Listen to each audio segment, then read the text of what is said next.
General Hospital Tuesday, October 28 recap. Martin threatens Ronnie with jail. Carly arranges Valentin's prison transfer.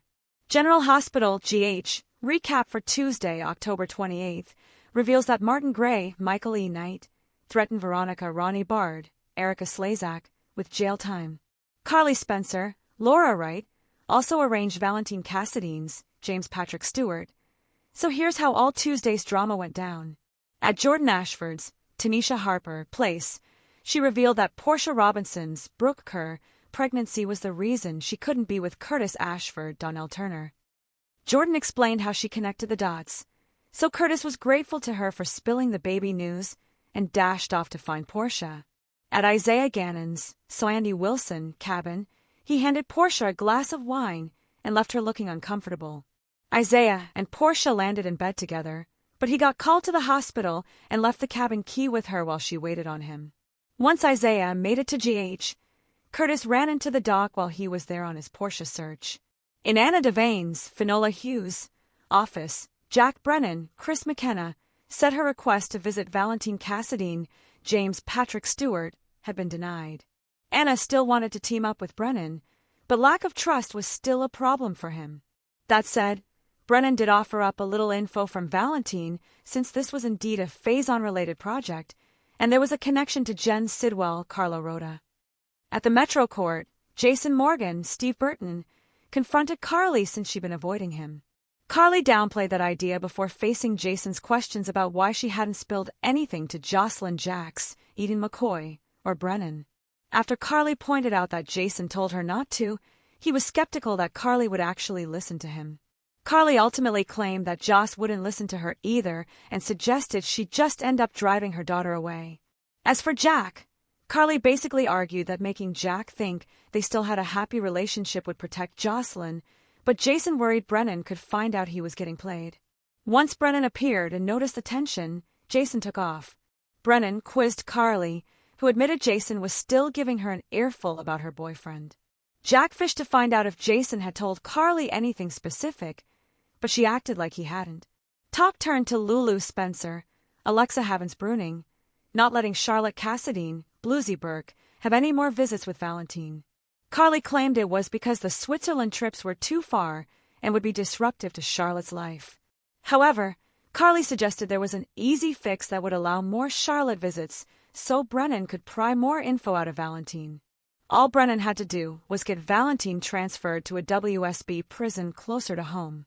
Meanwhile, Jason showed up in Anna's office and insisted they had to get Jocelyn out of the WSB.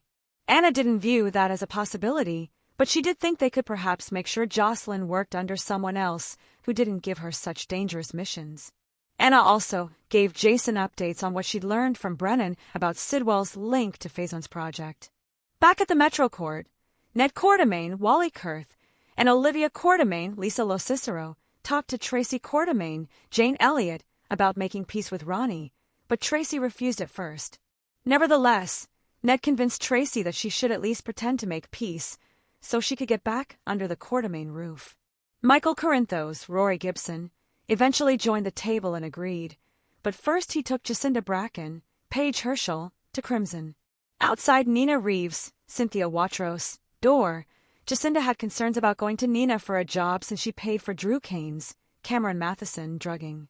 In Nina's office, Ava Jerome, Maura West, warned her not to do anything else that might make matters worse for Willow Tate, Caitlin McMullen. Once Michael entered, he suggested he'd found Nina a new assistant. Jacinda stepped forward, so Nina flipped out and shut down the idea. Michael argued with Nina, but Ava piped up to play referee and got Nina to calm down. Nina agreed Jacinda could have the job and started barking orders to her. In a moment alone with Jacinda, Nina wondered how much Michael was paying her to be his alibi. As Nina reached for her checkbook, she made it clear that she was a very wealthy woman and was ready to pay Jacinda off. At the cabin again, Portia got Ava on the phone and asked where she was. Ava said she was at the Metro Court, so Portia decided to go see her there. At the Quartermain mansion, Martin felt confident he could change Ronnie's mind about selling the house to Drew. Once Martin was alone with Ronnie in the living room, she snapped at him since someone could discover their alliance. Martin insisted he had a legitimate reason for being there on behalf of his client. Ronnie bickered with Martin, who said she'd still be waiting tables if he hadn't changed Monica Quartermain's Leslie Charleston will. Although Ronnie hadn't been receptive to the idea at first, she had called Martin back to move forward with the plan after meeting awful Tracy. Even so, Ronnie didn't want to sell the house to Drew and felt all this had gone too far. Martin argued that he kept his own hands clean, so Ronnie was the one who could end up in prison for fraud. After Martin reiterated that Ronnie needed to sell the mansion to Drew, he was gone by the time Michael, Ned, Olivia, and Tracy arrived. Once Tracy pretended she was ready to make peace, Ronnie backed her up on the idea of everyone needing a fresh start. After Ronnie admitted she was selling the house, that announcement sent shockwaves. General Hospital spoilers say Ronnie and Tracy have another heated confrontation coming up, so don't miss what's in store.